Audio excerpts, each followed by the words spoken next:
بالله من الشيطان الرجيم پناہ مانگتا ہوں میں اللہ کی شیطان مردود سے۔ بسم اللہ الرحمن الرحیم شروع اللہ کے نام سے جو بڑا مہربان نہایت رحم والا ہے۔ دا باٹم لائن کے ناظرین کرام السلام علیکم۔ محترم ناظرین، ہم اپنی آج کی ویڈیو میں حضرت علی احمد صابر کلیر رحمۃ اللہ علیہ کی کرامت کہ بھنی ہوئی بکری زندہ کیسے ہو گئی اس کا احوال آپ کے سامنے پیش کریں گے، جو یقیناً آپ کے لیے دلچسپی کا باعث ہوگی۔ ناظرین کرام، حضرت علی احمد صابر پیا جب کلیر میں قیام پذیر ہو گئے تو وہاں کے قاضی تبرک کو آپ کا وہاں رہنا ناگوار گزرا۔ اس نے کھلم کھلا آپ کی مخالفت شروع کر دی۔ جو لوگ آپ کے مرید ہو گئے تھے ان کو بہکانا شروع کر دیا، اور جو لوگ بیعت کے لیے آتے تھے ان کو روکنا اور طرح طرح سے دباؤ ڈالنا شروع کر دیا، جس کے نتیجہ میں بہت سے لوگ آپ تک نہ پہنچ سکے اور بعض لوگوں نے آپ کی قربت بھی چھوڑ دی۔ ثابت قدم رہنے والے مریدوں میں صرف شیخ بہاؤالدین، شیخ جمال الدین مسمات گلزار بی بی اور اس کا لڑکا اور اس کا خاوند تھا۔ قاضی تبرک کی مخالفت اور ظلم و ستم کی کچھ انتہا نہ رہی، یہاں تک کہ اس نے قیام الدین رئیس کلیر کو بھی آپ کی طرف سے بدظن کر دیا اور شکایت کی کہ کلیر میں ایک ایسا شخص وارد ہوا ہے جو خود کو امام کہلانا چاہتا ہے اور اپنی بزرگی اور برتری کا دعویٰ کرتا ہے۔ اپنے آپ کو کسی مرشد کا بھیجا ہوا صاحب ولایت علاقہ کلیر کہتا ہے۔ وہ مسجد میں بھی اس قسم کے وعظ اور تلقین کرتا ہے جس سے نمازیوں کی نمازوں میں فطور پڑتا ہے۔ اگر فوراً اس کا تدارک نہ کیا گیا تو ممکن ہے کہ وہ کسی دن ہمارے مراتب اور اقتدار کے لیے نقصان رساں ثابت ہو۔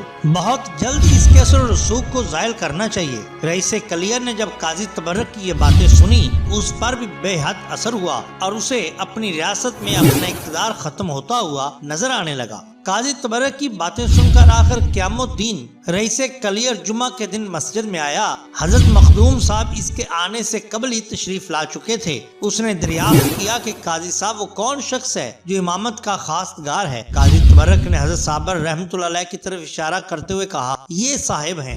یا اس نے آپ سے دریافت کیا کہ اگر آپ امامت اور خلافت کے مدعی ہیں اور اپنے آپ کو قطب زمانہ کہتے ہیں تو میری سفید رنگ کی نہایت خوبصورت اور قد آور بکری عرصہ 3 ماہ سے گم ہے، بتلائیے وہ کہاں ہے؟ اگر آپ بتلا دیں گے تو ہم یقین کر لیں گے کہ آپ آفتاب ہند میں سے ہیں اور آپ کو اپنا امام مان لیں اور بیعت بھی کر لیں گے۔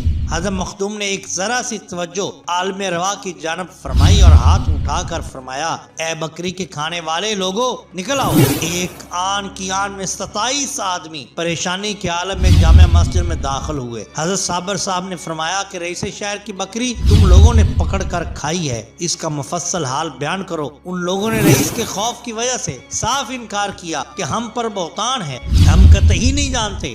حضرت نے فرمایا کہ بہتر یہی ہے کہ تم لوگ خود ہی اپنا حال بیان کر دو، ورنہ ابھی ذرا سی دیر میں پردہ فاش ہو جائے گا اور اس وقت تم لوگوں کو بہت شرمندہ ہونا پڑے گا۔ مگر وہ لوگ انکاری ہی کرتے رہے۔ تب حضرت نے رئیس شہر کی طرف متوجہ ہو کر فرمایا کہ تم اپنی بکری کا نام لے کر پکارو۔ تب اس نے ہرمنا، اس بکری کا نام تھا، کہا اور بکری کو آواز دی تو ہر شخص کے شکم سے جدا جدا آواز آئی کہ میں ان لوگوں کے پیٹ میں ہوں۔ ان لوگوں نے آدھی رات کو چاہ صدرک کے کنارے پر ذبح کر کے میرا گوشت بھون کر کھایا تھا اور ہڈیاں کھال میں رکھ کر ایک پتھر اس میں رکھ کر کنویں میں چھوڑ دیا تھا۔ یہ کنواں صدرک کے کوچہ میں ہے اور اس کو رئیس نے بہت گہرائی میں کھدوایا تھا اور جس پر اتاب ہوتا تھا وہ اس کنویں میں چھوڑ دیا جاتا تھا۔ اب رئیس کو بالکل یقین ہو گیا کہ اس نے آپ سے عرض کیا کہ آپ واقعی اقطاب میں سے ہیں اور چاہتا تھا کہ آپ کے ہاتھ پر بیعت کرے کہ مکار قاضی نے سوچا کہ یہ تو معاملہ ہی الٹا پلٹا ہو گیا،